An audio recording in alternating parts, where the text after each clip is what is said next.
Okay, in this video we're going to talk about congruent triangles, and for congruent triangles we're going to talk about it in terms of SAS.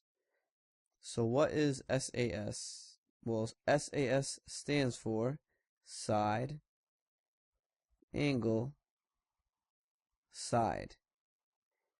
So let's look at an example to see what we're talking about here.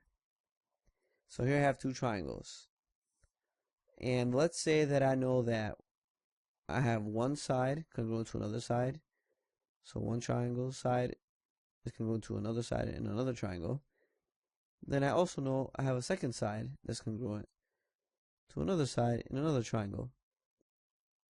Well, according to SAS, what this is letting me know is that we have two sides, and since the angle appears between these two sides, this is what we call an included angle. Meaning, since they identified two sides, this angle is going to be the angle formed by these two sides. So if I look at these sides, right, I have this side and this side. Well, these two sides, right, this side here, let me use this color. So this side here and this side here, those two sides form this angle. So this is my included angle. Similarly, in this triangle here, this side and this side form this angle here. So for side angle side, when you have your two sides that identified that are congruent to the other two sides, the angle that is going to be congruent is going to be the included angle. So the angle formed by those two sides. So that's what side angle side should look like. And here's what it should not look like. So if I put, let's say I have this side congruent to that side, right? As before, we have two pairs of congruent sides. If I were to draw this angle and this angle, right, I know that these are congruent. Well, according to this picture, I have two sides, and this is not an included angle. So this does not represent SAS.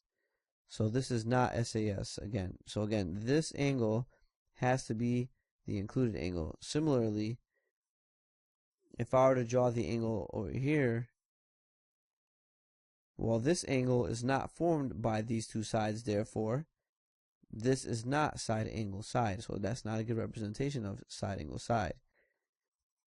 But I could also have this. I could have, let's say, this side is congruent to this side is congruent to this side.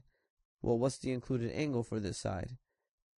Or for these two sides? Well, the included angle, again, is the angle formed by the sides that we're talking about.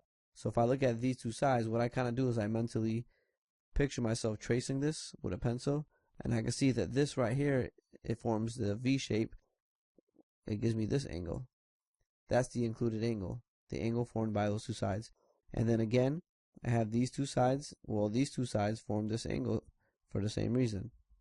So that is what side angle side should look like. So what do we do if we had two sides congruent to two sides in another triangle, and the included angle is also congruent to the other included angle?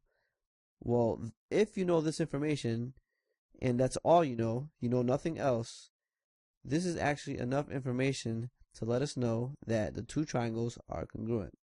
So I can say that these two triangles,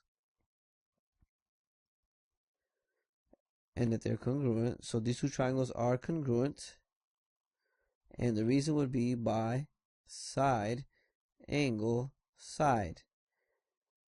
So again, you have to know that two sides and the included angle is congruent to two sides and the included angle for another triangle. So you got to be careful identifying side angle side, because sometimes you may see it, as I pointed out before, two sides, but then they give you the non-included angle. So you have to be careful with that. And let's look at one more case here. So you can see that it's changed around. They don't look congruent, or they could appear congruent depending on how you are looking at it. But let's say it's not that obvious that they're congruent, but they told us in the problem, they said, okay, well, I have this angle here is congruent to this angle. And then they also told me that this side here is congruent to this side. and they said that this side here is congruent to this side. Well, if I look at the given information, this is all we know. That lets me know that I have two sides here, and this is my included angle. The angle formed by those two sides is congruent to two sides of another triangle, and the angle that those two sides form as well. So since I have this set up here, I know that these two triangles are congruent, and then I'll put the reason, which is they're congruent by side, angle, side. So these two triangles are congruent by side, angle, side. And don't forget the definition of what it means to be congruent triangles. Look it up because that's very important to know. So again, the fact that these are congruent by side, angle, side, I know that the definition of congruent triangles applies to these two triangles. So don't forget to look it up. And that's all you need to know for side, angle, side.